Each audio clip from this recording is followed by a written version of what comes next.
But this week, we are in week 2 of a subset with it. The series is called Lucky Pot. And within the Lucky Pot, for those of you visiting or haven't been around, there is a number of questions that are all in here that people have. And unfortunately, all of these questions will not get answered. But what I'll probably do is bring back the Lucky Pot after Christmas. So in January, maybe we'll hit the Lucky Pot up again. And what we've been talking about, week 1, we talked about the power of the Spirit and how we combat the struggle of anxiety, depression, worry, angst, the struggles in our life that maybe are a little less than physical but become physical over time, and what God does through that. And then last week we started on the topic in question of heaven. And part of this was locally a church put on a class, one of our sister churches, Arise, put on a class on heaven from one of the professors locally here that I went to school with, and he talked about heaven from like a historical perspective of what people thought when through history. And then our people, there's 20-some people that went to that class, came here, and literally what they did is they stuffed the bucket full, so the pot was full of like 10 questions versus everybody else's 1 question, so it came out. And in order to talk about that, it takes a little time. So this is week 2 of what I thought was going to be 2 weeks, which will probably end up being 4 weeks. So just prepare yourself, and if you'll be gone, it'll be on YouTube. And for some of you, this is a bit of recap from last week, but I can't just jump in where we were other than saying God made a pretty clear message. Last week I talked about cactus bread and the struggle of walking up and there being no cactus bread, and maybe there's a heavenly connection and the Lord smited Pizza Ranch, so there is thoroughly no connection to cactus bread in heaven. Sorry. Maybe chicken, but probably not. I think we'll probably be vegetarians. But definitely no cactus bread. He took care of that this week. So here's where we're at. We've talked through a few things, and say thank you to a deacon if you see one of them, the people that pass the plates, because on Tuesday night, I ordered a new whiteboard from Office Max or Staples or somewhere, and the UPS guy dropped it off way at that end of the building, and the deacons wonderfully carried it upstairs for me. So they brought it up, and I put it together, and I'm going to put a few things on here because it'll be a little bit of recap, and it'll lead into where we go. So what I desired was to cover about 4 or 5 things last week, and I covered 2. This week, I'm going to briefly recap those 2 so that we can get to a few more. And then what will happen is where I had hoped to be, I didn't get anywhere near. So I covered week 1 in 2 weeks. So small group leaders, good luck figuring out questions and stuff. I don't know how you're going to do it. You're going to have to stretch them. A few weeks. But just to clear the slate, I'm going to pray, and then I'm going to write some things on the board, and we're going to talk about it. So, Spirit, I pray that you would come. I pray that you would take these words written thousands of years ago through various people and styles and bring them to life, that we would hear them as what they are, that we would begin to understand them, that just like the fog outside is lifting, I pray that you would lift the fog on this big topic for us, and that you would truly be glorified, that you would help us to see clearer, to understand that something that's just so hard to grasp, or maybe we think of it too simply, that we would begin to experience something more, that you would begin to change us through the hearing of your words, through the things that we think about and say, and through it all, Lord, I pray that your voice would speak. So Jesus, come and be our teacher. Amen. So where we started was simply just the word heaven. And within that, when you look in the Hebrew scriptures, there's one word for heaven. It's always in the plural. And as we look through, there's this aspect that heaven, when you read it through there, is often translated sky, like outside. The heaven is the sky, the place above you. And every once in a while it gets translated as the highest heaven, or the celestials, or the place where the stars is. So there's a meaning number 2 of heaven, that's that place way up there. So there's the sky that you see, and then there's the stuff up above out in space. And then we have this other concept of heaven that most of us think of, is the place where God is. God's dwelling is in heaven. And we usually associate that with up there somewhere. So heaven's up there. And then within this, we have ourselves. And I'll draw my stick people. I got better since last week. I got a girl in there too. So ladies, I didn't leave you out this time. And we have us in the middle, and we live in this place called Earth, obviously. In the beginning, God created the heavens and the earth, and he started filling it with stuff. Now, we also have this concept that we have to deal with, is in order to talk about heaven, in order to talk about us, in order to talk about where do we go, what is it like, what's our soul do we recognize loved ones, all of those different questions, and there was a bunch of them. Then we also have the reality of this place called hell. Now, I'll put this down here. Pray I don't rip out my new pants. And this has the people that have the horns. Those are the bad people. And this has I forgot the good people. Billy, is there one of those pictures? Did I leave the picture in there? Oh, yeah, there you go. And so that's where we're going eventually. And we have this place called hell, but within hell, the problem is there's 4 different words that the Bible translates as hell, but was never actually used as the word hell. Now, some of you are going, I don't really follow you on that, but here's the thing. So in the Hebrew world, there was a place called Sheol. In the Greek world, it was called Hades, and it literally just meant the place down there that you go when you die. Sheol, Hades, the dead place. Not bad, not good. No angels, no demons, no gnashing of teeth. It just meant dead. The dead place. As we move a little further in, we have this place called Gehenna, which was in the Hebrew as the Valley of the Sons of Hinnom. And it was an area that was just to the south of Jerusalem. So it's kind of like Harrisburg. It was like Canton. Is that better? Sorry, Parentwoods, if you're here. So there's this area south of Jerusalem, and what they did there, and 2 people use the word Gehenna. And it's often translated hell, and it's probably the closest thing that we have to some sort of concept of hell. Jeremiah the prophet does, within the context of the Babylonian army is encroaching on the city of Jerusalem. The people in Jerusalem have not been following the Lord. And to the south of the city is this area, the Valley of Gehenna, Valley of the Sons of Hinnom, where they would sacrifice to Baal, specifically a god named Molech. You can look it up online and it'll show you the pictures of the Canaanite god Molech. He looks like a minotaur sort of thing, with horns on his head like a cow and arms spread out and legs spread wide, and under his legs they would burn fire till it got red hot, and then they would walk up, set their children on the altar, burning hot, and beat drums so they didn't hear the screaming. An absolutely wretched place that Jeremiah takes and says, you Israelites that haven't listened, the Babylonians are coming. The day will come where the valley of Gehenna will be called the valley of slaughter. The bodies will pile higher and higher and higher, and the animals will come and eat them. Here's what happened historically. The Babylonians came in and did what Babylonians do, killed people. And they piled bodies in the valley of Gehenna. By Jesus' time, move on a few hundred years, between 0 AD and about 300 BC or so, moving up, we find that the Valley of Gehenna is no longer just an area for Baal worship. Baal worship has decreased significantly. But what has increased, garbage. And also poop. And some of you, the kids, giggle at that.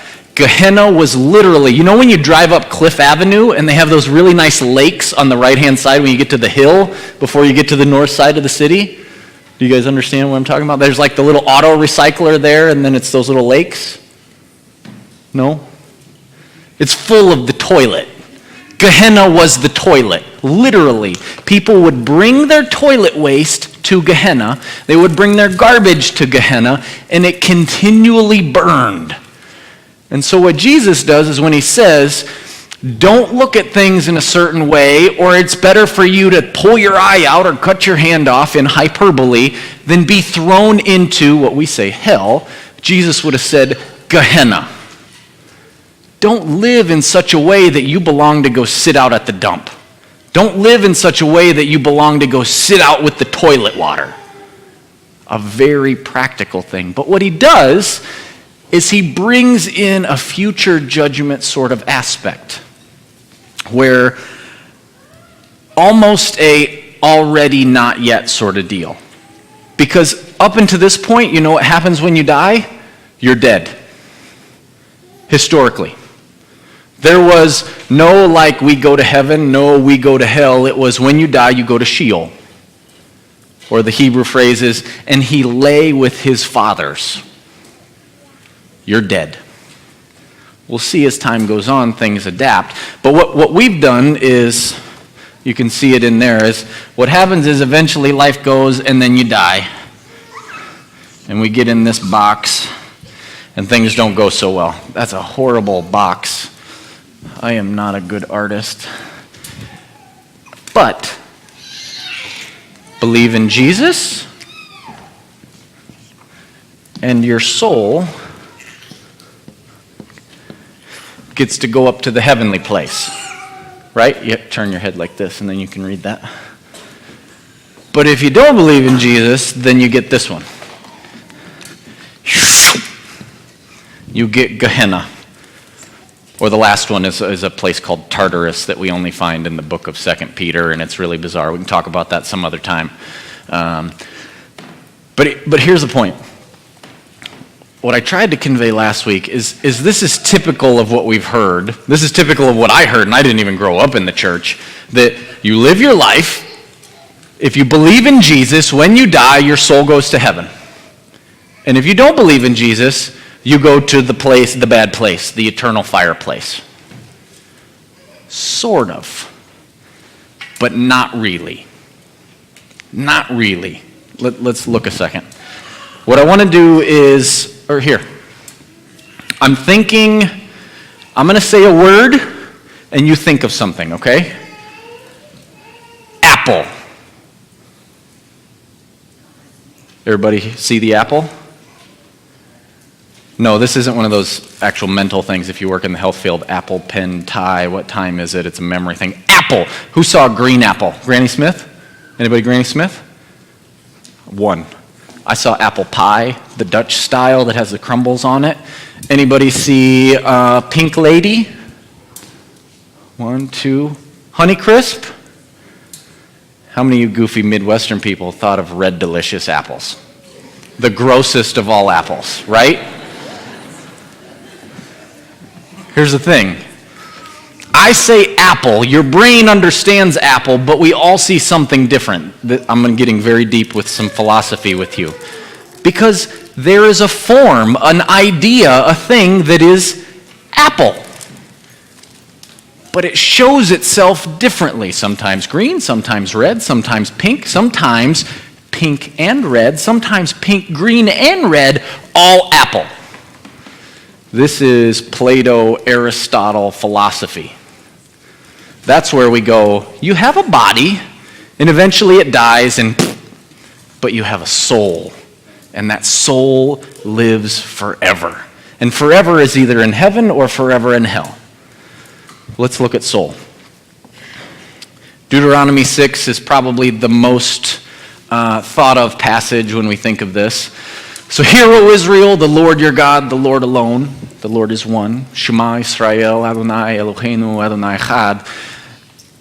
You must love the Lord your God with your whole mind, or heart, lavav, That this is not, in the Hebrew sense, it's not like the things that you think, but when you say heart, you mean the things that you think, the emotions that you feel. This is not a separation in a early context of the ancient church and the church fathers and the patriarchs and Abraham and Jacob and Moses. Your heart, your whole mind doesn't just mean the things that you think, but it's also everything that you feel. So if you take emotions, thoughts, all of it in between and put them together, you get love the Lord your God with all of your heart. They've translated it mind here. The next word is and your soul. The word is nephesh. Say that with me. Nephesh. Some of you did not say it. Poke your neighbor and say, he didn't say it. Yeah, thank you.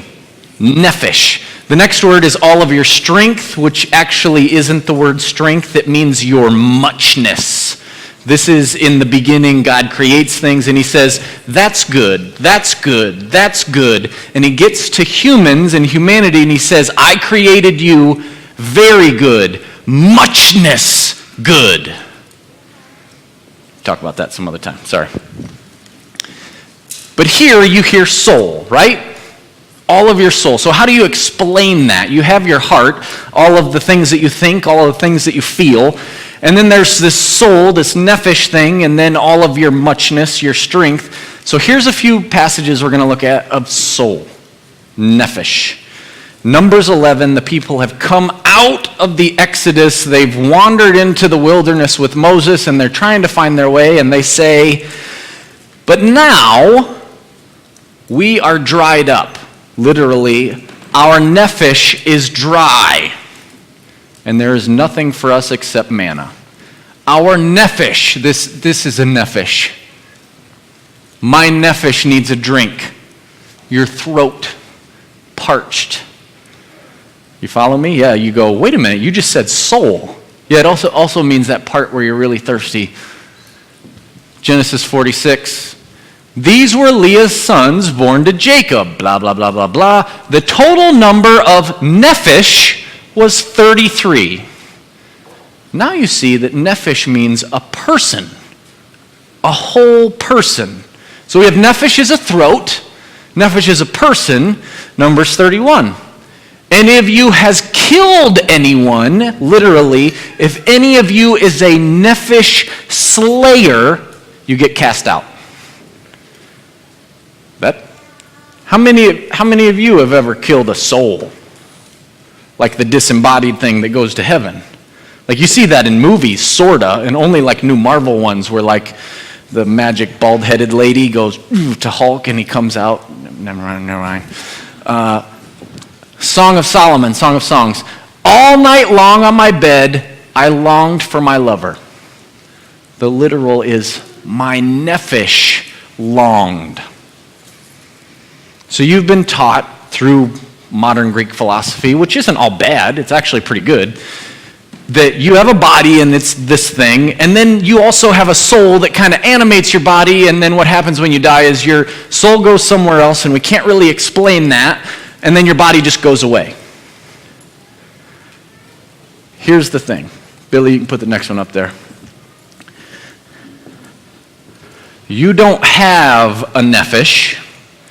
You are a nephesh. So you can't think, I have a body and I have a soul. Knit together so closely that there's no way to pull them apart. Your body, your soul, all of it, one nephesh. Now some of you are nodding like, okay, I kind of get that. But what happens here is we have a problem. Because there isn't this like disembodied reality that goes somewhere, because who you are is your soul. Who you are is your nephesh, all of you, from the throat to the thing that makes you long for a lover to the thing that gets counted in a census, all of it is soul. Now we have to jump kind of a little bit to get to this heaven thing. I want to talk to you a little bit about the word paradise. It's only used 3 times. but it helps shed some light here. And the most popular one, the one that we would think of right away, is Jesus on the cross next to the other thief or insurrectionist. It's probably a guy that tried to fight against Rome. And he hangs there on the cross and he says, I tell you the truth. Truly I tell you that today you will be with me in paradise. Now, where does this word come from? What does it mean? Paradise is a Persian word. Remember that the people of Israel, the Babylonians, came when Jeremiah was there, and then some of them got taken into Persia, into Babylon. This is where you get Daniel and the lion's den and all that stuff. The Persians had their own set of beliefs. The Persians also had elaborate gardens. Do you ever watch like a Discovery or History Channel, like the Seven Wonders of the World, or maybe they added a few more, but the Hanging Gardens of Babylon and all of these different things? Paradise, from the Persian word paradiso, literally meant like, think forest preserve, that only the king owned. That was the king's garden, filled with animals, streams, fountains, people to wait on you. And if you were fortunate enough to come into Babylon, and the ruler at the time said, come and sit with me in paradise. Come and enjoy my garden, is where this word comes from. A place, what you should hear a little bit of is the beginning of Genesis. God creates heaven and the earth, and then there's this place, this garden. We'll get there in the end. 2 Corinthians 12, Paul, speaking to the Corinthians, tells them of this paradise, and he begins to link some things for us. I know a man in Christ, as in a brother in Christ, somebody that is a believer, who 14 years ago, parentheses, whether in the body or out of the body, I don't know, only God knows. He wants to tell you, I'm not making this claim 100%, I'm just saying I talked to him and I don't know all the details, was caught up to the third heaven. Remember we talked about heavens? You got the sky, and then you got the stars, and then you got the third one is the dwelling place of God, the third heaven. And I know that this man, whether in the body or apart from the body, only God knows, was caught up into paradise and heard two sacred of words. Here's what Paul's doing. Third heaven, the place where God is. Paradise, this newer word that begins to find its way into the people after the exile. And he says, that paradise place, that's where God is. That's the place where we find enjoyment with him. And then when we get to Revelation 2, this is the Apostle John as he's speaking to all of these churches in the area, and before he gets to the crazy stuff that you don't know how to interpret, and people write books about it, and most of them are wrong and crazy. And you can go on YouTube and find all sorts of people that know lots of things about the end times and probably have no concept of what they're saying most of the time. But hey, views is what we're all about. John writes to the churches, Jesus is speaking, or the angel of the Lord. The one who has ears better hear what the Spirit says to the churches. To the one who conquers, the one who overcomes, the one who endures, I will permit him to eat from the tree of life that is in the paradise of God. Now you should be thinking, last book in the Bible paired with the first book in the Bible. What this does tell you is future reality. He's saying there's this place, heavenly place that has practical substance to it, because do souls eat? You will eat from the tree of life. Disembodied souls don't eat. Nephesh eats. So then you start looking at this and you go, maybe I have another drawing that I'm not going to put up today. What I want to do is tell you about March 1990. Some of you were like not born yet, and some of you were like, oh, that was a long time ago. I was just a little guy standing outside, waiting. Ninja Turtles were at the theater. I mean, the original Teenage Mutant Ninja Turtles, before the computer graphic animation stuff where they actually had to like wear makeup and costumes. Ninja Turtles, I'm waiting with my dad and my buddy Justin and his dad, and we're kind of going through, and you sit down and you get a big old thing of popcorn with the butter on it. Like I can smell the butter right now, you know, where it's like nasty, greasy all over your fingers. Right here, icy. Like one that's like 87 ounces.